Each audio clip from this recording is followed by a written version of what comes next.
Sir 3 ஆண்டு கால திமுக அரசு இது வந்து சொல்லாட்சி அல்ல செயலாட்சி அப்படின்னு சொல்லி ஸ்டாலின் அவர்கள் ஒரு காணொலியை வெளியிட்டிருந்தார். ஒரு பத்திரிகையாளராக இந்த 3 ஆண்டு கால அரசை வந்து நீங்கள் எப்படி மதிப்பிடுறீங்க சார்?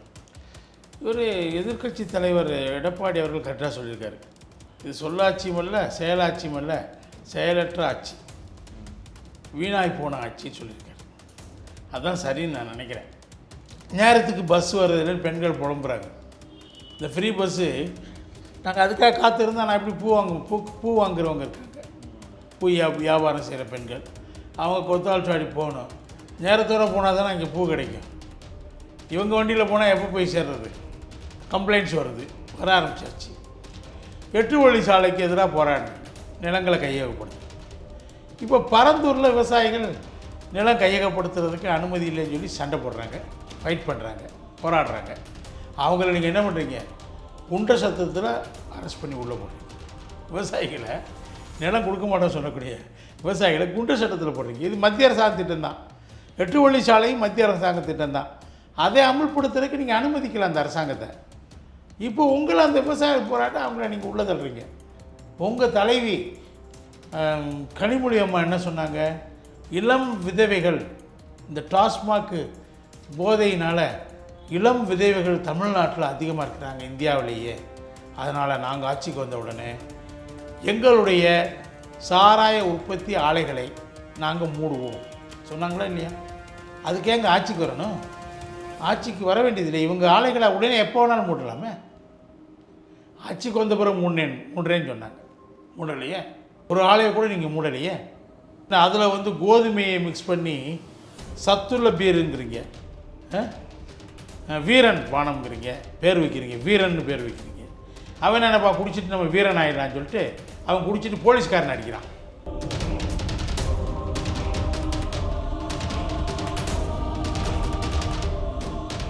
சேனல் 5 தமிழ் நேயர்களுக்கு வணக்கம். இன்றைய நேர்காணலில் நம்மோடு இணைந்திருக்கும் சிறப்பு விருந்தினர் மூத்த பத்திரிகையாளர் மரியாதைக்குரிய கலை அவர்கள். வணக்கம் சார். வணக்கம் சார். நலமா இருக்கீங்களா? நல்லா சார். 3 ஆண்டு கால திமுக அரசு இது வந்து சொல்லாட்சி அல்ல செயலாட்சி அப்படின்னு சொல்லி ஸ்டாலின் அவர்கள் ஒரு காணொலியை வெளியிட்டிருந்தார். ஒரு பத்திரிகையாளராக இந்த 3 ஆண்டு கால அரசை வந்து நீங்கள் எப்படி மதிப்பிடுறீங்க சார்? ஒரு எதிர்க்கட்சி தலைவர் எடப்பாடி அவர்கள் கரெக்டாக சொல்லியிருக்காரு. இது சொல்லாட்சியும் அல்ல செயலாட்சியும் அல்ல, செயலற்ற ஆட்சி, வீணாய் போன ஆட்சின்னு சொல்லியிருக்காரு. அதுதான் சரின்னு நான் நினைக்கிறேன். இவங்க வந்து பேசிக்காக நான் பல விஷயங்கள் சொல்லலாம். சில விஷயங்களை பெர்ஃபார்மன்ஸு நல்லா இருக்குது, இல்லைன்னு நான் சொல்லலை. ஆனால் இவங்க இந்த அந்நிய மூலதனத்தை திரட்டுறதில் இவங்க பெரிய அளவுக்கு பம்மாத்து பண்ணுறாங்க. அவ்வளோ நாங்கள் தான் இந்தியாவிலேயே முதலிடத்தில் இருக்கிறோம் சொல்லி பல விஷயத்தில் இவங்க தான் முதலிடத்தில் இருக்கிறதா இவங்களாம் சொல்லிக்கிறாங்க. இவங்க அப்படி ஒன்றும் இல்லை.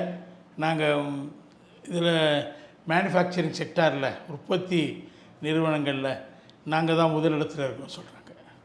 இவங்க அந்நிய முதலீடு ஈர்த்ததில் இவங்க தான், நாங்கள் தான் உத்தரப்பிரதேசம், குஜராத்தெல்லாம் இவங்கள மாதிரி பல மடங்கு அந்நிய மூலதனத்தை ஈர்த்திருக்கிறாங்க. சொல்லப்போனால் அதிமுக ஆட்சியில் இவங்க 2006லேருந்து 2011 வரைக்கும் இருந்த 5 ஆண்டு கால ஆட்சியில், திமுக ஆட்சியில் 65,228 கோடி தான் எஃப்டிஐ இன்வெஸ்ட்மெண்ட்டை இவங்க வரவேற்றிருக்கிறாங்க. இவங்களால் கொண்டு வர முடிஞ்சது.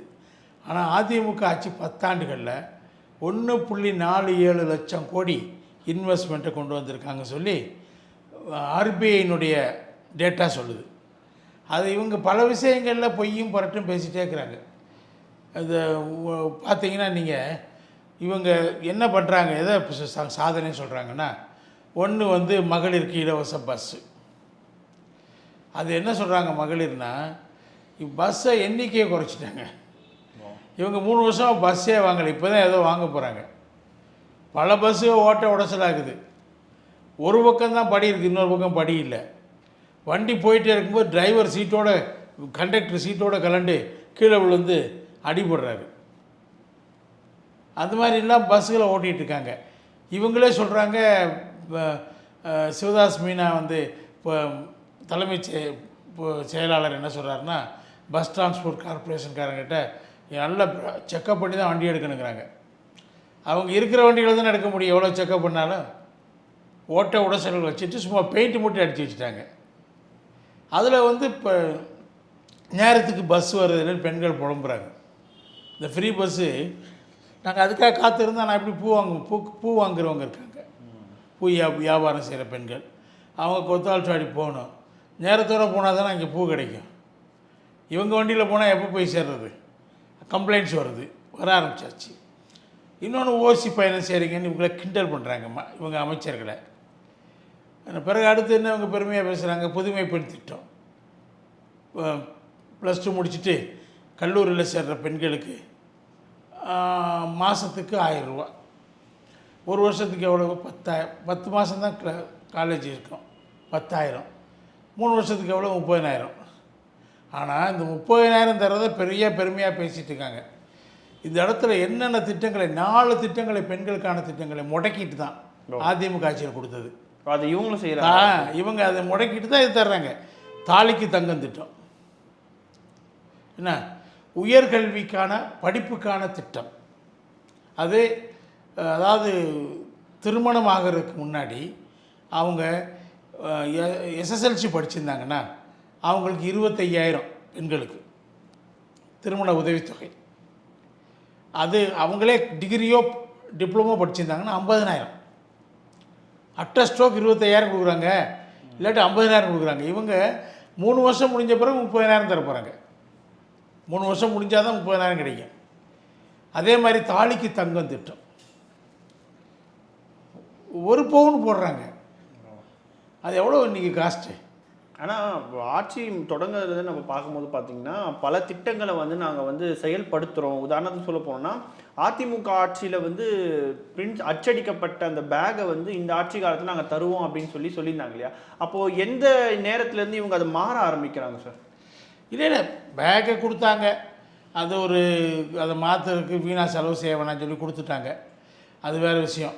ஆனால் இவங்க திட்டங்கள் முடக்குனது நான் சொல்லிட்டே வர்றேன். 1 2 இல்லைங்க, ஏராளமான திட்டங்களை முடக்கிட்டாங்க. தாலிக்கு தங்கத்தை முடக்கிட்டாங்க. அதே மாதிரி பேறுகால அந்த நிதி உதவி, ஒரு கவர்மெண்ட் ஹாஸ்பிட்டலில் குழந்தையை பெற்றுக்கிட்டா அந்த தாய்க்கு வந்து 18,000 ரூபா. அந்த 18,000 ரூபா இப்போ தர்றதில்லை. அடுத்து ஸ்கூட்டர் மானியம். ஒரு ஸ்கூட்டர் வாங்கினா என்னங்க விலை இன்றைக்கி? 1,00,000 ரூபாய் இருக்குது. அதில் பாதி தரணுங்க. 50% கவர்மெண்ட் தருது, மானியமாக தருது. திருப்பி வாங்குகிற கடன் இல்லை, மானியம். அப்போ 50,000. நீங்கள் 30,000 எவ்வளோ வருஷத்தை தரப்போகிற? 3 வருஷத்தை தரப்போகிற. அங்கே அட்ட ஸ்ட்ரோக் கொடுக்குறாங்க. மடிக்கணினி திட்டம் 38 லட்சம் மாணவர்கள் கொடுத்துருக்காங்க. அது ஒரு மடிக்கணினி 20,000 ரூபான்னு வச்சா அந்த அமௌண்ட் எவ்வளோன்னு பாருங்கள். ஆனால் சார் இப்போ எடப்பாடி அவர்கள் வந்து இது செயலற்ற அரசுன்னு ஒரு பக்கம் சொன்னாலும் கூட இப்போவுமே வந்து இந்தியாவில் வந்து ஒரு வளர்ச்சியான மாநிலம், அதிக ஜிடிபி இருக்கிற மாநிலம்னு பார்த்தா தமிழ்நாடு இருக்கு இல்லையா? அப்போ இவங்க பர்ஃபார்மன்ஸ் பண்ணணும், அது எப்படி தக்க வச்சுக்கணும்? இல்லை ஜிடிபியில் இவங்க ஃபஸ்ட் இருக்காங்க சொல்கிறதெல்லாம் பொய்யுங்க. 2வது இடத்துல இருக்காங்க. இவங்கள 2வது இடத்துல இருக்க, முதல் இடத்துல, 3வது இடத்துல இருக்குன்னு சொல்லிகிட்டே இருப்பாங்க. அதெல்லாம் உண்மை கிடையாது. என்ன டேட்டா இருக்குது உங்கள்கிட்ட? சும்மா சொல்கிறாங்க. ஜிடிபியிலலாம் இவங்க மேலே வர்றதுக்கு, உற்பத்தியை பெருக்கிறதுக்கு என்ன பண்ணியிருக்காங்க சொல்லுங்கள். இவங்க நான் முதல்வன் திட்டம் நல்ல திட்டங்க. அதில் ஸ்கில்லிங் கொடுக்குறாங்க, ஸ்கில் டெவலப்மெண்ட்டு, அப்படியே ஜாபும் வாங்கி தர்றாங்க. பல ப்ரைவேட் கன்சர்ன்ஸ்லாம் அங்கே அது கொஞ்சம் இவங்க 60,000 பேருக்கு வாங்கி கொடுத்துட்டே சொல்கிறாங்க. ஆனால் அது கம்மியாக தான் இருக்கும். பிறகு என்ன பண்ணுறாங்க, மகளிருக்கு உரிமை தொகை கொடுக்குறாங்க 1000 ரூபா. அது எல்லாருக்கும் தர்றேன்னு சொல்லிட்டு கடைசியில் 2,15,00,000 பேர் இருக்கிறாங்க. 21,00,000 பேர், 2,21,00,000. அதில் 2,11,00,000 பேருக்கு 1,11,00,000 பேருக்கு தான் தர்றாங்க. மற்றவங்களுக்கு இல்லை, தகுதி இல்லைன்னு சொல்லிட்டாங்க. ஏன்னா அது வந்து இப்போ என்ன ஆகுது, நீங்கள் அதுலேயும் கூட என்ன செய்கிறாங்க, தகுதியை நிர்ணயிச்சதில் கோளாறு, ஏகப்பட்ட தவறு செஞ்சுருக்கிறாங்க. அதனால தான் அவங்க பிரச்சாரத்துக்கு போன அவங்க வாகனங்களை மறித்து மக்கள் போராடிருக்காங்க. நீங்கள் சொல்கிறது பெண்களுக்கான அந்த உரிமை தொகை மாதம் 1000 ரூபா. அதையும் எப்போ தர்றாங்க? 2.5 வருஷம் கழித்து தான் ஆரம்பிக்கிறாங்க. இப்போ இது என்ன ஆகும், அடுத்து வரக்கூடிய அரசாங்கத்தின் மேலே தான் அந்த மொத்த சுமையும் விழும். இவங்க 2 வருஷம் தான், இன்னும் 2 வருஷம் தான் தரப்போகிறாங்க. அடுத்து வரக்கூடிய அரசாங்கம் தான் இதை மொத்தத்தையும் செய்யணும். ஆனால் அதை விட அதிகமாக தான் தருவாங்க. இவங்க வரப்போகிறது இல்லை. அப்போ என்ன ஆகுது, இவங்களுக்கு பெரிய நஷ்டம் ஒன்றும் கிடையாது. அதையும் உருப்படியாக தரல. இவங்க வேண்டிய ஆளுகளுக்காக கொடுத்தாங்க, தகுதியை நிர்ணயித்தாங்க ஒழிய அதை அமுல்படுத்தலை, தகுதிப்படி கொடுக்கல. அதனால தான் எல்லா பெண்களும் அவங்க வாகனங்களை, பிரச்சார வாகனங்களை மறித்து தேர்தலின் போது கலட்டாக பண்ணாங்க.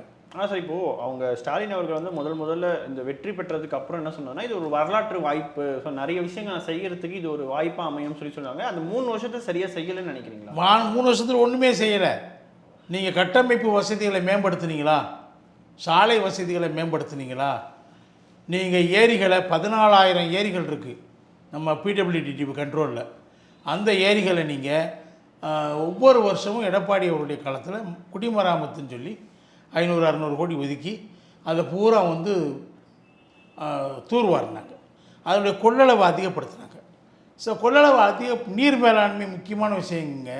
நீர்நிலைகளை நீங்கள் ஆழப்படுத்தணும், கொள்ளளவை மேம்படுத்தணும். அதனால் அதில் தண்ணி சேரும் அதிகமாக. நமக்கு கோடை காலத்தில் அதை நமக்கு தண்ணி பஞ்சம் இல்லாமல் இருக்கும். இப்போ பாருங்கள், தூத்துக்குடி, திருநெல்வேலி, கன்னியாகுமரியில் மழை பெஞ்சு பெருவெள்ளம் பெருக்கெடுத்து ஓடிச்சு. அந்த 3 மாவட்டங்களில் தண்ணியில் மிதந்துச்சு. இப்போ என்னென்னா குடிநீர் இல்லைங்கிறாங்க. அங்கே குடிநீர் இல்லைங்கிறாங்க. ஸோ இந்த கட்டமைப்பை மேம்படுத்துறதுல இந்த அரசாங்கம் பெரிய அளவுக்கு தவறு செய்கிறது. தாண்டி சார், இப்போது இதுக்கு முன்னாடி எடப்பாடி அவர்கள் இருந்தப்போ பார்த்தீங்கன்னா பிஜேபியோட கூட்டணி இருந்தனால மத்திய அரசோட ஒரு இணக்கமான சூழல் இருந்தது. இந்த 3 வருஷத்தில் நம்ம பார்க்கும்போது பார்த்தீங்கன்னா அந்த இணக்கமான ஒரு சூழல் இல்லாத பொழுது சில விஷயங்கள் வந்து எங்களுக்கு நிதி வரலன்னு சொல்லிலாம் குற்றச்சாட்டு வைக்கிறாங்க. ஆனால் அதையும் தாண்டி தானே இவர் வந்து ஆட்சி பண்ணிட்டு இருக்காரு. அந்த ஒரு சேலஞ்ச் இருக்குல்ல. அப்போயும் நிதி வரலையே.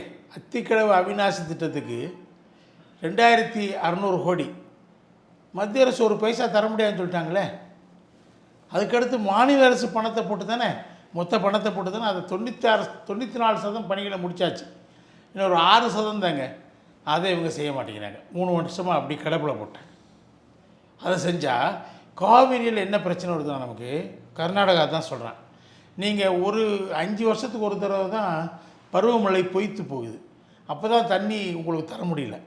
மற்ற காலங்களில் 4 ஆண்டுகளில் பெருமழை பெய்து தண்ணி பெருக்கெடுத்து ஓடுது. அந்த தண்ணியை நீங்கள் சேமிக்காமல் ஒரு குறைந்தது 100 டிஎம்சி தண்ணியை கடலில் கலக்க விடுறீங்க தமிழ்நாட்டில். அதை நாங்கள் பாதுகாத்து பெங்களூருக்கு குடிநீர் தர்றதுக்காக தான் இந்த மேகதாது அணை கட்டணுங்கிறோம். ஏன்னா நீங்கள் தண்ணியை வேஸ்ட் பண்ணுறீங்க. அந்த தண்ணியை நாங்கள் ஒரு அணை கட்டி பாதுகாக்க விரும்புகிறோம் அப்படின்னு சொல்கிறாங்க. உங்களுக்கு தர வேண்டியது 177.5 டிஎம்சி தண்ணி தான். அதுக்கு மேலே நாங்கள் எங்கிட்டேருந்து போகுது, உங்களுக்கு வருது, அதை உங்களால் பாதுகாக்க முடியலை அப்படின்னு கம்ப்ளைண்ட் பண்ணுறாங்க. அதனால் எடப்பாடி அரசு என்ன பண்ணாங்கன்னா, அந்த தண்ணியை அதிகமாக வரக்கூடிய தண்ணி இந்த அத்திக்கடவு அவிநாசி திட்டத்தின் மூலமாக அதை வந்து 3 மாவட்டங்கள் இருக்கக்கூடிய 1000 பெரிய பெரிய ஏரிகளை ரெப்புறாங்க, தண்ணியை ரெப்பிடுறாங்க இந்த எக்ஸஸ் வாட்டரை. அதுக்கு மேலே வரக்கூடிய பவானி ஆற்றுலேருந்து வரக்கூடியதை எக்ஸஸ் வாட்டரை கரூரில் அது காவிரியோட கலந்துரும். அது தமிழ்நாட்டில் உற்பத்தி, நீலகிரி மலையில் உற்பத்தியாகி வரக்கூடிய அதுலேருந்து வரக்கூடிய உபரி நீரை அதையும் வந்து என்ன செய்கிறாங்க, அந்த ஒரு நீரேற்று மின் திட்டம், சரபங்கா நீரேற்று மின் திட்டம், அதை கம்ப்ளீட் பண்ணிட்டாங்க. அது 100 ஏரிய தண்ணியை, அந்த பவானி ஆற்று தண்ணியை, மிகை தண்ணியை அதில் நிரப்புகிறாங்க. நீங்கள் அந்த திட்டத்தையும் செயல்படுத்த மாட்டேங்கிறீங்க, பிடிச்ச திட்டத்தை செயல்படுத்த மாட்டேங்கிறீங்க. 6% பணிகள் இருக்கக்கூடிய அத்திக்கடவு அவிநாசி திட்டத்தை நீங்கள் நிறைவு செய்ய மாட்டேங்கிறீங்க. அடுத்து அவங்க என்ன செஞ்சார், எடப்பாடி அவர்கள் ஆட்சியில் இதுக்கு மேலே தண்ணி வரும்போது நம்ம என்ன செய்யலாம்னா, தண்ணியை வீணாக்கக்கூடாது. நமக்கு இங்கே அடுத்து டேம் கட்டுறதுக்கு நமக்கு இடம் இல்லை, சமதளமாக இருக்குது தமிழ்நாடு. அடுத்து என்ன செய்யணும்னா, நீங்கள் அந்த காவிரி குண்டாறு இணைப்பு திட்டம், குண்டாறுங்கிற விருதுநகர் மாவட்டத்தில், விருதுநகர் ராமநாதபுரம் மாவட்டங்களில் இன்னும் கூட வறட்சியான மாவட்டங்கள், அங்கே இந்த தண்ணியை கொண்டு போகலாம், நீர்ப்பாசனத்துக்கும் குடிநீருக்கும் அது பயன்படும் சொல்லி அந்த திட்டத்தையும் அவர் முடிவு பண்ணி டிபிஆர் ரெடி பண்ணி மத்திய அரசுடைய அனுமதியை பெற்று 14,000 கோடியை ஒதுக்கி பணிகளை தொடங்கி இருந்தாங்க. இவங்க அந்த பணிகளை தொடரலை, நிறுத்திட்டாங்க. என்ன, அந்த 14,000 கோடி இவங்க சுவாகா பண்ணிக்கிட்டாங்க. அடுத்து என்ன பண்ணார் அவர் எடப்பாடி காலத்தில், இது இவ்வளவுக்கு மேலே நம்ம காவிரியை நம்பி மட்டும் காலம்புறா நம்ம காலத்தை தள்ள முடியாது, கர்நாடகா தரமாட்டேங்கிறான், நம்ம கோர்ட்டுக்கிட்டுன்னு போராடிட்டு இருக்கோம், ஒன்றும் பிரயோஜனம் இல்லை. அதனால் என்ன செய்யலாம், கோதாவரியில் 2000 டிஎம்சி தண்ணி ஒவ்வொரு வருஷமும் கடலில் கலக்குது. அதனால் அந்த தண்ணியை நம்ம காவிரியோட இணைச்சா என்னான்னு சொல்லி அதுக்காக போய் தெலுங்கானா முதல்வர்கிட்டையும் ஆந்திரா முதல்வர்கிட்டையும் பேசி அவங்க இணங்கி மத்திய அரசு நீர்வளத்துறை, அது ஜல்சக்தி மினிஸ்ட்ரியை ஒத்துக்கிட்டு அவங்களும் ஓரளவுக்கு நிதி தரேன்னு ஒத்துக்கிட்டு அந்த திட்டத்தை அது டிபிஆர் ரெடி பண்ணாங்க. அதை பற்றி இவங்க பேச்சே காணும். இவங்க பட்ஜெட்டில் அதை பற்றி பேச்சே இல்லை. ஆனால் அதை தாண்டி சார் ஸ்டாலின் அவர்கள் திரும்ப திரும்ப இந்த தேர்தல் பிரச்சாரங்களை சொன்னது வந்து மத்திய அரசாங்கம் வந்து எங்களுக்கு நிதி கம்மியாக தராங்கன்னு சொல்லி, அது ஓரளவுக்கு உண்மை தானே சார்? நீங்கள் உண்மை தான், எல்லாருக்கும் அப்படி தான்.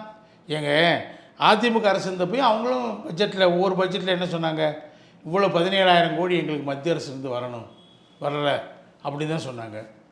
அதுக்கு பற்றி முதல் கட்ட அந்த மெட்ரோ ரயில் திட்டத்துக்கு அவங்க ரொம்ப காலம் தாழ்த்தி தான் அவங்க கொடுத்தாங்க. இப்போயும் அப்படி தான் இன்னும் தருவாங்க. 2வது கட்டம் 3வது கட்டத்துக்கு 2வது கட்டத்துக்கான நிதி அவங்க இன்னும் தரலை தான், ஒரு பைசாவோட தரல. தமிழ்நாடு அரசாங்கம் அவங்க 7,000 கோடி ஒதுக்கியிருக்காங்க இப்போ இந்த பட்ஜெட்டில். அவங்க அதான செஞ்சாங்க. இந்த அதிமுக அரசுலேயும் கொடுக்கலையே. என்ன இருக்குன்னா 5 ஆண்டுகள் காம்பன்சேஷன் கொடுக்குறதுன்னு சொல்லி ஜிஎஸ்டி உருவானப்போ ஒரு ஒப்பந்தம் போட்டாங்க 5 மாநிலங்களுக்கு, உற்பத்தி மாநிலங்களுக்கு, தமிழ்நாடு உட்பட. தமிழ்நாட்டுக்கு அந்த 20,000 கோடி கொடுத்துக்கிட்டே இருந்தாங்க. 5 ஆண்டுகள் முடிஞ்ச உடனே நிறுத்திட்டாங்க. திமுக அரசு வந்து ஒரு வருஷத்தில் நிறுத்திட்டாங்க. அதுக்கு என்ன செய்ய முடியும்? 5 ஆண்டு தானே ஒப்பந்தமே நீங்கள் போட்டீங்க, முடிஞ்சு போச்சே. மற்றபடி அது காம்பன்சேஷனில் பேலன்ஸ் இருந்துச்சு. அப்போ ஜிஎஸ்டி காம்பன்சேஷனில் தான் பேலன்ஸ் இருந்துட்டு இருந்துச்சு. மற்றதெல்லாம் கிளியர் பண்ணிடுறாங்க அவங்க. ஐஜிஎஸ்டி அதெல்லாம் கிளியர் பண்ணிடுறாங்க. ஜிஎஸ்டி எல்லாம் கிளியர் பண்ணிடுறாங்க. அப்போ நீங்கள் எதில் பேலன்ஸ் வருது? காம்பன்சேஷனில். 20,000 17,000 கோடி அதிமுக ஆட்சியில் பேலன்ஸ் இருந்துச்சு ஒரு வருஷத்தில். அவங்க பட்ஜெட்லேயே குறிப்பிட்டிருந்தாங்க. அதேமாதிரி அத்திக்கவுடைய திட்டத்துக்கு பணம் தரலையே. சரபங்கா நீர் மின்னேற்ற திட்டத்துக்கு கொடுக்கலையே. மாநில சொந்த நிதியை வச்சு தானே பண்ணாங்க. இத்தனை புயல் வந்துச்சு, 3 புயல் வந்துச்சு. எவ்வளோ பணம் கொடுத்தாங்க மத்திய அரசாங்கம்? எவ்வளோ கொடுத்தாங்க? ஸோ அதுலேயும் வந்து எடப்பாடி வந்து பெட்டராக பர்ஃபார்மன்ஸ் பண்ணாருன்றீங்க. அவர் மாநில நிதியை வச்சு தான் பண்ணாங்க. மத்திய அரசு அப்போ ஒன்றும் பெருசாக ஒன்றும் கொடுக்கல. இப்போ கொடுக்குற மாதிரி தான் அப்பயும் கொடுத்துச்சு. அள்ளி கொடுக்கல, கிள்ளி தான் கொடுத்தாங்க. நீங்கள் யூபிஏ ஆட்சி இருக்கும்போது இங்கே அந்த திமுக யூபிஏ ஆட்சியில் இருந்தாங்க மத்தியில், இங்கே மாநிலத்தில் அதிமுக ஆட்சி இருந்துச்சு. நீங்கள் எவ்வளோ வந்த புயல்களுக்கு எவ்வளோ கொடுத்தீங்க? நீங்கள் கேள்வி இருக்குல்ல. நீங்கள் என்ன கொடுத்தீங்க? அப்போல்லாம் 100-150 கோடி தான் கொடுத்தீங்க. சுனாமி வந்துச்சுங்க, சுனாமிக்கு 500 கோடி தான் கொடுத்தீங்க. அவ்வளோ பெரிய டிசாஸ்டருக்கு 500 கோடி தான் கொடுத்தீங்க. எந்த மத்திய அரசு வந்தாலும் நமக்கு அப்படி தான் இருக்குங்கிறது தான் உண்மை. அதுதான் எடப்பாடி சொல்கிறாரு. அது அதிமுக இருந்தது, காங்கிரஸாக இருந்தாலும் பாஜகவாக இருந்தாலும் நமக்கு வஞ்சகம் செய்கிறது தான் அவங்க வேலைன்னு சொல்கிறார். சரி, அதை தாண்டி இன்னொரு கேள்வி என்ன சார்? இப்போ முதலமைச்சர் மு.க. ஸ்டாலின் அவர்களாக ஒரு ஆளுமை, ஒரு முதலமைச்சருக்கான ஆளுமை அப்படின்னு பார்க்கும்பொழுது கடந்த காலத்தில் நீங்கள் ஜெயலலிதா அவர்களும் பார்த்துருப்பீங்க, கருணாநிதி அவர்களும் பார்த்துருப்பீங்க. அவர்களுக்கு இணையாக வந்து திரு மு.க. ஸ்டாலின் அவர்கள் இந்த 3 ஆண்டுகளை வந்து பரிணாமிச்சிருக்காருன்னு நினைக்கிறீங்களா? அதெல்லாம் ஒரு கம்பேரே பண்ண முடியாது. அவர் செயலற்ற முதல்வர் தான் எல்லாரும் சொல்கிறாங்க. இல்லை, ஏன்னா அவர் நிறைய இடத்துல சொல்கிறது வந்து கலைஞரின் மகன் அப்படின்னு சொல்லிட்டு இருக்காரு. அதை சொல்லிக்கிட்டு அதுக்கு அந்த நிழலில் குளிர்காயிறார். அவர் குளிர்காய நினைக்கிறார். அது ரொம்ப நாளைக்கு ஓடாது வண்டி. இவர் தன்னுடைய சொந்த காலில் நிற்கணும். கலைஞர் காலில் இவர் நிற்க முடியாது. நடக்க கலைஞர் இல்லை. அதான் இல்லை. அதனால தான் சொல்கிறேன், அவர் காலில் நீங்கள் எத்தனை நாளைக்கு நடப்பீங்க? அதனால் அதெல்லாம் கஷ்டம். இன்னொன்று என்ன சொல்கிறேன் நான், நீங்கள் எந்த திட்டத்தை புதுசாக ஒன்று நிறைவேற்றினாங்க சொல்லுங்கள், தயவு செஞ்சு சொல்லுங்கள். எடப்பாடி ஆட்சியில் இவ்வளோ திட்டங்கள் நிறைவேற்றிருக்கிறாங்க, பிளான் பண்ணியிருக்கிறாங்க. நீங்கள் தடுப்பணைகள் அவங்க 200 கட்டினாங்க. அதாவது தமிழ்நாட்டில் சமதளத்தில் இருக்குது நிலப்பரப்பு, நீங்கள் டேம் கட்டவே முடியாது. நான் கர்நாடகாவில் புது டேம் கட்டுறான், 4 டேம் கட்டினா அப்போ 5ஆவது டேம் கட்டுறேங்கிறான்.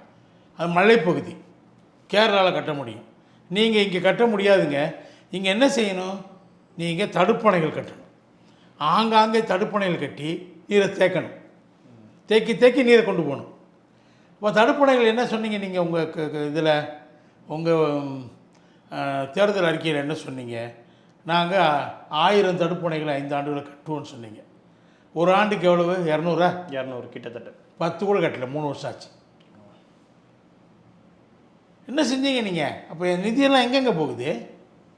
அதிமுக ஆட்சியில் இவ்வளோ பணிகள் செய்ய முடிஞ்சிச்சு. உங்கள் ஆட்சியில் குடிமராமத்து நீங்கள் ஒரு ஏரியை கூட தூர் வரலைங்க. சார், அதானே தமிழ்நாட்டு உரிமைகளை வந்து நாங்கள் பாதுகாப்போம் அப்படின்னு சொல்லி பல இடங்களில் திமுக சொன்னாலும் இந்த காவேரி விவகாரத்தை பொறுத்த வரைக்கும் கூட்டணிக்காக அவங்க சமரசம் பண்ணிக்கிட்டாங்க தான் தெரியுது. ஏன்னா கர்நாடக துணை முதல்வர் என்ன சொன்னார், நீங்கள் தான் கேட்குறீங்க, தமிழக முதல்வர் இங்கே வந்தார், அவர் எங்கிட்ட தண்ணி கேட்கவே இல்லைங்கிறார், நீரே கேட்கலைங்கிறார் இல்லையா. அடுத்து ஒரு சொட்டு நீர் தண்ணி கூட நாங்கள் தர முடியாதுன்னு சொல்லி கர்நாடக முதல்வர் சித்தராமையா சொல்கிறார். இன்னும் ஒரே கூட்டணி இருக்கிறாங்க. கூட்டணி பேச்சுவார்த்தைக்கு அங்கே போகிறார், கூட்டணி கூட்டங்களுக்கு. அங்கே இவரை வரவேற்கிறாங்க. இவர் அவங்களுக்கு சால்வை போத்துறாரு, அவங்க இவருக்கு சால்வை போத்துறாங்க.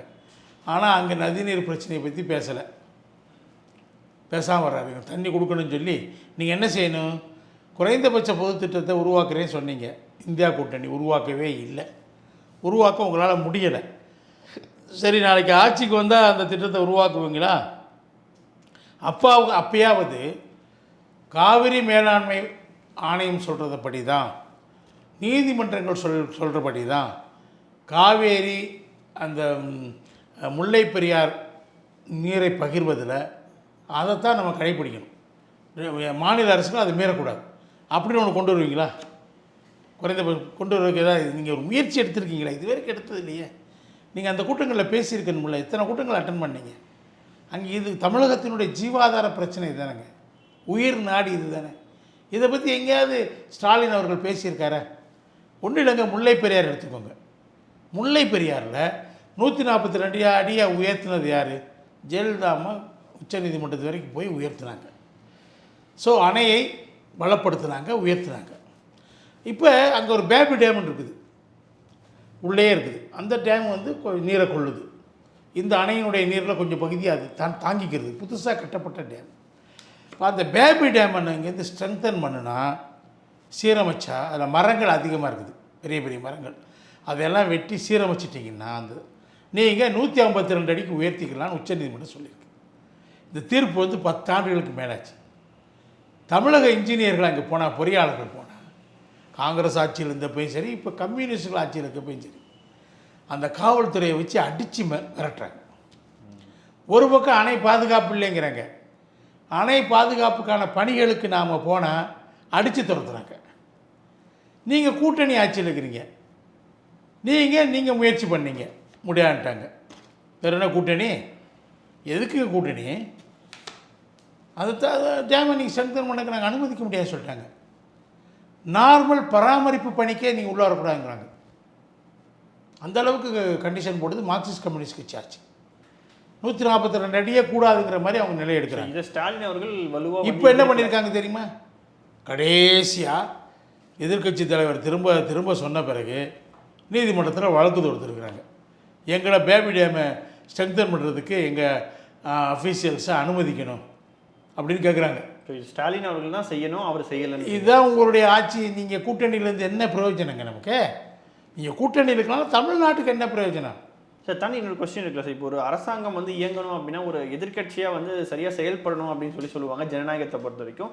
இந்த 3 ஆண்டுகளில் வந்து எடப்பாடி பழனிசாமி அவர்கள் அதிமுக வந்து சரியாக செயல்பட்டுருக்காங்க எதிர்க்கட்சியாக கடுமையாக போராடிட்டு இருக்காங்க. எல்லா விஷயத்துலேயும் அவங்க போராட்டங்கள் நடத்துகிறாங்க, ஆர்ப்பாட்டங்கள் நடத்துகிறாங்க, ஊர்வலங்கள் நடத்துகிறாங்க, பொதுக்கூட்டங்கள் போடுறாங்க, மனித சங்கிலி நடத்துனாங்க, போதைப் பொருட்களுக்கு எதிராக மனித சங்கிலி நடத்துனாங்க, எல்லாம் தான் பண்ணுறாங்க. தொடர்ச்சியாக அவங்க அறிக்கை வெளியிடுறாங்க, அங்கங்கே போராடுறாங்க, மக்களோட சேர்ந்து மக்கள் பிரச்சனையில் கூட இருக்கிறாங்க.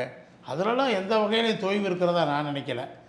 இவங்க என்ன செய்கிறாங்கன்னா, இவங்க ஆட்சியில் இருந்தப்போ தேவையில்லாத பிரச்சனைகளுக்கெல்லாம் போராடினாங்க. உதாரணம் சொல்கிறேன், 8 வழி சாலைக்கு எதிராக போராடினாங்க, நிலங்களை கையகப்படுத்துறது. இப்போ பரந்தூரில் விவசாயிகள் நிலம் கையகப்படுத்துறதுக்கு அனுமதி இல்லைன்னு சொல்லி சண்டை போடுறாங்க, ஃபைட் பண்ணுறாங்க, போராடுறாங்க. அவங்கள நீங்கள் என்ன பண்ணுறீங்க? குண்டர் சத்தத்தில் அரெஸ்ட் பண்ணி உள்ளே போடுறீங்க. விவசாயிகளை நிலம் கொடுக்க மாட்டோம் சொல்லக்கூடிய விவசாயிகளை குண்டர் சட்டத்தில் போடுறீங்க. இது மத்திய அரசாங்க திட்டம் தான். 8 வழி சாலையும் மத்திய அரசாங்க திட்டம் தான். அதை அமுல்படுத்துறதுக்கு நீங்கள் அனுமதிக்கலாம் அந்த அரசாங்கத்தை. இப்போ உங்களை அந்த விவசாய போராட்டம் அவங்கள நீங்கள் உள்ளே தள்ளுறீங்க.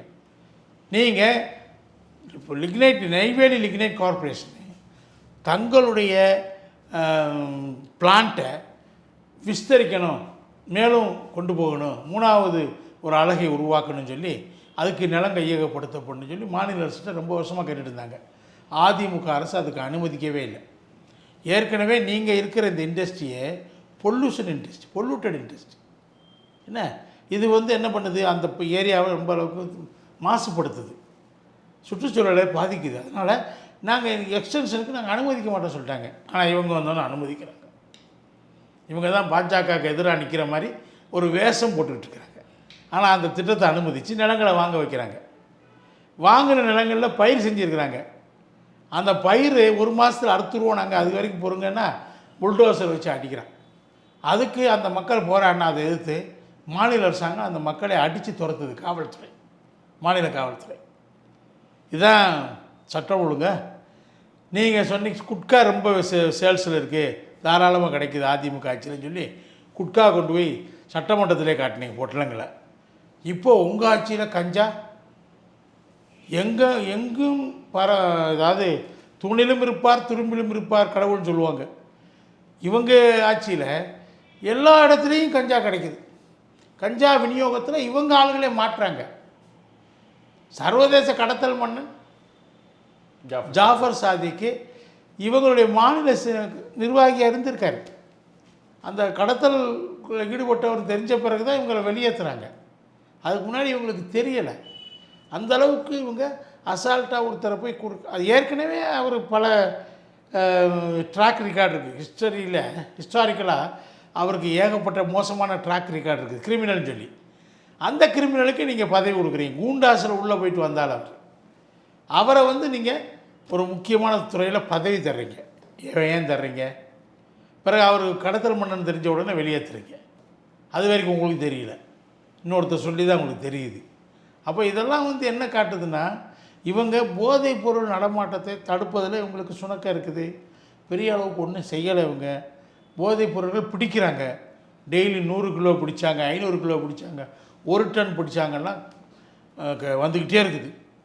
1.0, 2.0, 3.0 அப்படின்னு சொல்லி பல திட்டங்களை போட்டு இந்த 3 ஆண்டுகளாக போதைப் பொருட்களுக்கு எதிராக பெரிய ஒரு நடவடிக்கை எடுக்கிறதா காட்டிக்கிட்டாங்க. ஆனால் இந்த பிடிக்கிறதுக்கு இதை திருப்ப இவங்களே டிஸ்ட்ரிபியூட் பண்ணுறாங்களோ அப்படின்னு மக்களுக்கு சந்தேகம் இருக்குது. டெய்லி பிடிச்சிட்டே இருக்காங்க, ஆனால் டெய்லி வந்துக்கிட்டே இருக்குது. மக்கள் சாதாரணமாக மக்களுக்கு கிடைக்குது. பள்ளிக்கூடத்து பக்கத்திலே கிடைக்குது. ஐஸ்கிரீமில் உள்ளே வச்சு கொடுக்குறான்.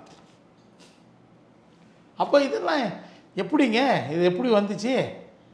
எப்படி தமிழ்நாட்டில் இவ்வளோ பரவலாச்சு உங்கள் ஆட்சியில்? நீங்கள் தான் பெரிய குட்காக்கு எதிராக ஆய்வு பண்ணீங்க. சரி, எதிர்கட்சியாக இருக்கும்போது நீங்கள் அது மட்டும் இல்லை என்ன பண்ணீங்க? கல்லுக்கடை சாராய கடையை இது டாஸ்மாக மூடணும்னு சொன்னீங்களா இல்லையா? 2016 உங்களுடைய தேர்தல் அறிக்கையில் வாக்குறுதிகளில் டாஸ்மாக மூடுவோம் சொன்னீங்க. 2021 என்ன பண்ணீங்க? படிப்படியாக குறைப்போம் சொல்லிட்டீங்க, மாற்றிட்டீங்க. இடையில் என்ன பண்ணீங்க? அதிமுக ஆட்சி இருந்தப்போ சாராய கடை டாஸ்மாக் கடைகளை மூடணும்னு சொல்லி பெரிய அளவுக்கு நீங்கள் போராட்டம் நடத்துனீங்களா இல்லையா? கருப்பு பலூனெல்லாம் பறக்க விட்டீங்களா இல்லையா? டாஸ்மாக் கடையில் மூடன்னு சொல்லி தானே போராட்டம் நடத்துனீங்க. உங்கள் தலைவி கனிமொழி அம்மா என்ன சொன்னாங்க? இளம் விதவைகள், இந்த டாஸ்மாக்கு போதையினால் இளம் விதவைகள் தமிழ்நாட்டில் அதிகமாக இருக்கிறாங்க இந்தியாவிலேயே. அதனால் நாங்கள் ஆட்சிக்கு வந்த உடனே எங்களுடைய சாராய உற்பத்தி ஆலைகளை நாங்கள் மூடுவோம் சொன்னாங்களா இல்லையா? அதுக்கே எங்கள் ஆட்சிக்கு வரணும்? ஆட்சிக்கு வர வேண்டியதில்லை. இவங்க ஆலைகளை உடனே எப்போ வேணாலும் மூடலாமே. ஆட்சிக்கு வந்த பிறகு மூடுறேன்னு சொன்னாங்க. மூடலையே. ஒரு ஆலையை கூட நீங்கள் மூடலையே. நீங்கள் என்ன உங்கள் பாலிசிங்க? நீங்கள் லிக்கருக்கு எதிராக இருக்கிறீங்களா ஆதரவாக இருக்கீங்களா? இப்போ என்ன செய்கிறீங்க? வெயில் காலத்தில் பீர் அதிகமாக சேல்ஸ் பண்ணணும்னு முனைப்பு காட்டி அதிகமாக சேல்ஸ் பண்ணுறீங்க, ரெக்கார்டு காட்டுறீங்க. என்ன அதில் கோதுமையை மிக்ஸ் பண்ணி சத்துள்ள பீருங்கிறீங்க, வீரன் பானம்ங்கிறீங்க, பேர் வைக்கிறீங்க, வீரன்னு பேர் வைக்கிறீங்க. அவன் என்னப்பா குடிச்சிட்டு நம்ம வீரன் ஆகிடலான்னு சொல்லிட்டு அவன் குடிச்சிட்டு போலீஸ்காரன் அடிக்கிறான். ஏன்னா வீரன் நீங்கள் பேர் வச்சுருக்கீங்க. அந்த பாட்டில் குடித்தா நமக்கு வீரம் வந்துச்சுலான்னு சொல்லிட்டு போலீஸ்காரன் அடிக்கிறான். எப்போயாவது அதிமுக ஆட்சியில் கஞ்சா போட்ட பேர் வழிங்க போலீஸ்காரன் அடித்தாருங்க? போலீஸ் அதிகாரிகளை தாக்குனாங்களா? இப்போ தாக்குறான்ல, அடிக்கிறான் போலீஸ்காரனை. இந்த தைரியம் எங்கேருந்து வந்துச்சு? இந்த ஆட்சியில் தான் இந்த கொடுமை நடக்குது. தண்ணீர் பஞ்சங்க தமிழ்நாடு ஃபுல்லாக. தண்ணி கிடைக்கல. காலி குடங்களோட பெண்கள் பல இடங்களில் சாலை மறியலில் ஈடுபட்டு இருக்கிறாங்க. ஆனால் நீங்கள் என்ன செய்றீங்க? தண்ணீர் பஞ்சம் இருந்தால் அதை பற்றி ஏன் கொலைப்படுறீங்க? டாஸ்மாகில் நாங்கள் பீர் தர்றோம், பீரை குடித்து உங்கள் தாகத்தை தணிச்சுக்கோங்கிறீங்க. ஆனால் பீரை இலவசமாக கொடுத்தீங்கன்னா பரவாயில்ல, அது காசுக்குள்ளே கொடுக்குறீங்க என்ன. அதனால் பீர் இப்போ தண்ணீர் பஞ்சம் நல்லதுன்னு நினைக்கிது இந்த அரசாங்கம். ஏன்னா தண்ணி பஞ்சம் இருந்தால் தான் பீர் சேல்ஸ் அதிகமாகும். தண்ணி பஞ்சத்தை தீர்த்துட்டா பீர் அதிகமாக விற்பனையாகாது. நீங்கள் ஆட்சிக்கு வந்த பிறகு என்ன செஞ்சீங்க? நீங்கள் சாராய இதை டாஸ்மாக்கு போதை பானத்தை நீங்கள் அந்த பாட்டில்களை அதிகமாக விற்கிறீங்க, வருமானம் ஜாஸ்தியாக ஈட்டுறீங்க. 38,000 கோடியிலேருந்து 46,000 கோடியாக பெருக்குனீங்க. இப்போ அடுத்த டார்கெட் என்ன? 50,000 கோடி. அடுத்த 52,000 கோடி டார்கெட் நிர்ணயிச்சிருக்கீங்க. நீங்கள் டாஸ்மாகில் வருமானத்தை பெருக்கிறதுக்கு நீங்கள் பல்வேறு வகைகளில் ஈடுபடுறீங்க. 10 ரூபா அவங்க கலெக்ட் பண்ணிட்டு இருந்தான் ஒரு பாட்டிலுக்கு. அது அதிமுக ஆட்சியை கலெக்ட் பண்ணி அவங்க எடுத்துக்கிட்டாங்க. இப்போ என்ன செய்கிறாங்க தெரியுமா? அந்த பணத்தை இவங்க வாங்குறாங்க. செந்தில் பாலாஜி அந்த 10 ரூபா பணத்தை அரசாங்கத்துக்கு அவர் வாங்குறதுக்கு ஏற்பாடு பண்ணி அதுக்கு ஒரு கலெக்ஷன் குரூப்பை உருவாக்கி அது அவங்க கலெக்ட் பண்ணுறாங்க. ஒவ்வொரு டாஸ்மாக் கடைக்கும் போய் வாரம் போய் கலெக்ட் பண்ணிகிட்டு இருக்காங்க. இப்போ மொத்தத்தில் இந்த 3 ஆண்டு கால ஆட்சியில் ஒரு 10 மார்க்குக்கு வந்து நீங்கள் எவ்வளோ சார் மார்க் கொடுப்பீங்க? 3000 கோடி அதன் மூலம் அந்த 10 ரூபா மூலமாக ஆண்டுக்கு வருமானம் வருது. அது அரசுக்கு கிடையாது. டாஸ்மார்க்கு நீங்கள் என்ன பண்ணீங்க? நீங்கள் வந்து 4000 லைசன்ஸ் இல்லாத பார்களை உங்கள் ஆட்சியில் இயக்குனீங்க, நடத்திட்டு இருந்தீங்க. எவ்வளோ கொடுமைங்க அது. அதில் வரக்கூடிய பாட்டில் வருது பாருங்கள், ஆலைகள்லேருந்து உற்பத்தி ஆலைகள்லேருந்து நேராக வரும். அந்த பாட்டிலுக்கு கலால் வரி இல்லை, அரசாங்கத்துக்கு வருமானம் கிடைக்காது. அதை நீங்கள் அவங்க மூலம் வச்சுட்டு இருந்தீங்க, உங்கள் ஆளுகளை வச்சு தான் நீங்கள் நடத்திட்டு இருந்தீங்க. அடுத்து என்ன பண்ணீங்க? அதில் நீங்கள் போலி மதுபானங்களையும் அதை விற்றீங்க. ஸோ இது எல்லாமே ஸ்டாலின் அவர்களுடைய அரசில் ஒரு மிகப்பெரிய ஒரு தோல்வி. இவ்வளவு தோல்விங்க. செத்தாங்க சில பேர். அந்த போலி கள்ளச்சாராயம் ஒரு பக்கம் செத்தாங்க, நம்ம பார்த்தோம். கள்ளச்சாராயத்தில் 20-30 பேர் செத்தாங்க. அது இவங்க கட்சியில் ஒருத்தர் தொடர்பு இருக்குங்கிற மாதிரி சொன்னாங்க. பிறகு இவங்க அந்த உற்பத்தி சாராயத்தை விற்றவருக்கே இவங்க வந்து நான் இது கொடுத்தாங்க, நஷ்டஈடு கொடுத்தாங்க இல்லையா? நஷ்டஈடு கொடுத்தாங்கல்ல. அதில் ஒருத்தர் சாராயத்தை விற்றுட்டு இருந்தவர், கள்ளச்சாராயத்தை, அவருக்கே நஷ்டஈடு கொடுத்தாங்க, விக்டிம் சொல்லிட்டு. இப்போ இவங்க வந்து இந்த 4000 பார்களில் போலி மதுபானங்களை கள்ளச்சாராயத்தை அங்கே விற்கிறாங்க. விற்று அதை குடிச்சிட்டு அவன் என்ன செய்கிறான்? ஆளை அவுட் ஆகிடுறான். உடனே காவல்துறை என்ன சொல்லுது தெரியுமா? 2-3 வழக்குகளில் ஒரே விஷயத்த சொல்கிறாங்க, அதில் சைனைடை கலந்துட்டாங்க. யார் கலந்தா? இது வரைக்கும் யாரையும் பிடிச்சிங்களா? காவல்துறையால் யாராவது சைனைடு கலந்தவங்க யாருன்னு பிடிச்சிங்களா? சரி, சைனைடு குடித்தா அந்த செகண்ட்லேயே செத்து போயிடுவாங்க. ஒரு 2 நாள் கழித்து ஆஸ்பத்திரியில் போய் சாகுறாங்க, அவன் சைனைடு குடித்தாங்கிறாங்க. எவ்வளோ போலித்தனமான பித்தலாட்டம் பாருங்கள். அதெல்லாம் இந்த மாதிரி இந்த அரசே பித்தலாட்ட அரசுங்க. நீங்கள் மகளிர் உரிமை தொகையை அதை நிர்ணயிக்கிறதுக்கு 4 தகுதிகளை நீங்கள் நிர்ணயிச்சிங்க. ஆனால் அதுக்கெல்லாம் ஆவணங்கள் தேவையில்லை சொல்லிட்டீங்க, சர்டிஃபிகேட்ஸ் காட்ட வேண்டியதில்லை சொல்லிட்டீங்க. அப்போ எப்படி தகுதி சார்? அப்போ எப்படி தகுதியை நிர்ணயிச்சிங்க? சர்டிஃபிகேட்ஸ் இல்லாமல் எப்படிங்க தகுதியை நிர்ணயிச்சிங்க? 3800 யூனிட் ஒரு ஆண்டுக்கு அதுக்கு மேலே மின்சாரத்தை பயன்படுத்துவங்க தகுதி இல்லாதவங்க. அதுக்கு என்ன செய்யணும்? எலக்ட்ரிசிட்டி பில்லை ஒரு வருஷத்துக்கு கொடுக்கணும்ல, வேணாம் சொல்லிட்டீங்க. பிறகு எப்படி தகுதியை நிர்ணயிச்சிங்க? அப்போ உங்களுக்கு வேண்டியவங்களுக்கு கொடுத்தீங்க. அதுதான் இப்போ சிக்கலாயிருக்கு. அவங்களெல்லாம் போராடுறாங்க. தகுதி உள்ளவங்க போராடுறாங்க, கொடுக்கப்படலை. தகுதி இல்லாதவங்களுக்கு நீங்கள் கொடுத்துருக்கீங்க. அப்போ என்ன ஆகுது? அவங்க போராடுறவங்களை நீங்கள் பார்த்து என்ன சொல்கிறீங்க? எலெக்ஷன் நேரத்தில் நாங்கள் விண்ணப்பித்த 1,61,00,000 பேருக்கும் நாங்கள் கொடுத்துட்றோம் சொல்கிறீங்க. தகுதி இல்லைன்னு அவ்வளோ பேரை 57 லட்சம் பேரை நீங்கள் ஒதுக்கிட்டு இப்போ என்ன சொல்கிறீங்க? அவளுக்கு கொடுக்குறீங்கிறீங்க. அப்போ இன்னொரு 58 லட்சம் பேர் வெளியே நிற்கிறான், விண்ணப்பிக்காதவன், அவனுக்கு கொடுக்கணும்ல. சார் தாண்டி இன்னொரு விஷயம் பார்க்கும்போது சார், இந்த ஆட்சிக்கு வரத்துக்கு முன்னாடி திமுக வந்து பாஜக எதிர்ப்பு, மோடி எதிர்ப்புன்றதை அதிக அளவில் பேசிக்கிட்டு இருந்தாங்க. இந்த 3 ஆண்டுகளில் வந்து அது குறைஞ்சிருச்சுன்னு எடுத்துக்கலாமா, இல்லை அரசாங்கத்தில் இருக்கிறதுனால இணக்கமாக போக வேண்டிய சூழ்நிலை இருக்குதுன்னு நினைக்கிறீங்களா? அது ஒரு பக்கம் அரசாங்கத்தில் இருக்கணும், இணக்கமாக போக வேண்டிய சூழ்நிலை இருக்குது, அது சந்தேகம் இல்லை. ஆனால் அதே நேரத்தில் வந்து நீங்கள் இவங்க வந்து பாஜகவை எதிர்த்தது என்பது பாஜகவுக்கு உங்களுக்கு இருக்கக்கூடிய அண்டர்ஸ்டாண்டிங், மறைமுக அண்டர்ஸ்டாண்டிங். ஆமாம், இவங்க என்ன அண்டர்ஸ்டாண்டிங்னா நேரடியான அண்டர்ஸ்டாண்டிங் தான். ஏன்னா அதில் ஒன்றும் மறைக்கிறதுக்கு ஒன்றுமே இல்லை உங்களுக்கு, இவங்களால் மறைக்க முடியல. இவங்க 2 பேருக்கு இடையில தான் போட்டி.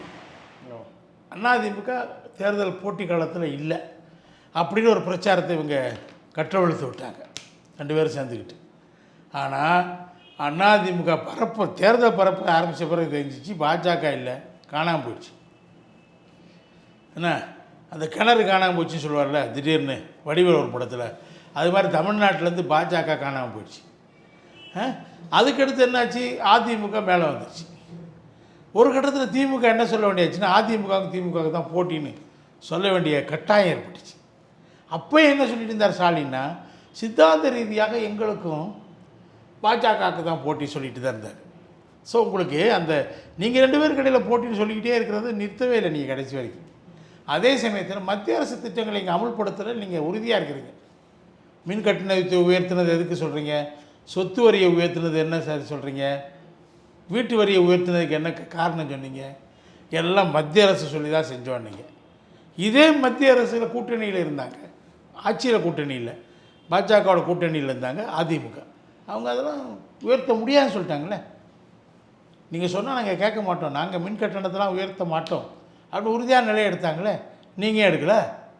ஏன் நீங்கள் பாஜகவுக்கு நீங்கள் அதிமுக அடிமை, நீங்கள் உண்மையில் அடிமை நீங்கள் தானே, சொன்னதெல்லாம் செஞ்சீங்க. நீங்கள் பரந்தூர் விமான நிலையத்துக்கு நிலம் எடுக்கிறீங்க, மக்களை விரட்ட விவசாயிகளை கடுமையாக தாக்குறீங்க, நெய்வேலி லிக்னைட் கார்பரேஷனுடைய எக்ஸ்டென்ஷனுக்கு நீங்கள் விவசாயிகளை பிழிஞ்சு விரட்டி அடித்து அந்த நிறுவனத்துக்கு மத்திய அரசு நிறுவனத்துக்கு நீங்கள் உதவி செய்கிறீங்க. நீங்கள் மத்திய அரசுக்கு அனுகூலமாக தாங்க எல்லா விஷயத்தையும் நடந்துட்டுருக்கிறீங்க. நடைமுறையில் பேச்சில் மட்டும் எதிர்த்து பேசுகிறீங்க. காரணம் அது ஒரு பாவனையை உருவாக்க நினைக்கிறீங்க, ஒரு பொய்யான பிம்பத்தை கட்டமைக்க விரும்புகிறீங்க.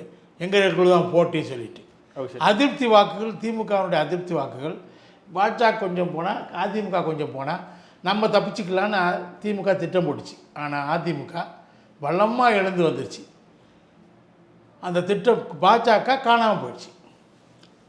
பாஜக என்ற கிணறுல குளம் ஏரின்னு கூட சொல்லுவோமா, அது காணாமல் போயிடுச்சு, திடீர்னு மறைஞ்சு போச்சு. ஓகே சார், ஒரு இறுதியாக ஒரு கேள்வி, ஒரு பத்திரிகையாளராக இந்த 3 ஆண்டு காலத்தில் ஒரு 10 மார்க்குக்கு வந்து நீங்கள் எவ்வளோ சார் கொடுப்பீங்க திமுக அரசு? பாஸ் மார்க் எவ்வளவு சொல்லுங்கள்? 35ன்னு சொல்லுவாங்க. 30 கொடுப்பேன். ஃபெயில் இது நிச்சயமாக ஃபெயில் தான். ஓகே, 30 நான் கொஞ்சம் கிரேஸ் மார்க் கூட கொடுத்துருக்கேன். இன்னும் கம்மியாக தான் கொடுக்கணும். ஒரு 5-10 மார்க்கு கூட கொடுத்து கிரேஸ் மார்க் கொடுத்து அப்போ கூட இவங்க தேர்வாங்களாம் பார்த்தா தேரலை. ஓகே சார், ஃபெயிலியர் தான். தொடர்ந்து பேசுவோம். சேனல் 5 தமிழ் நேருக்காக பல்வேறு கேள்விகளுக்கு பதில் தந்தீங்க. நன்றி சார். ரொம்ப நன்றி.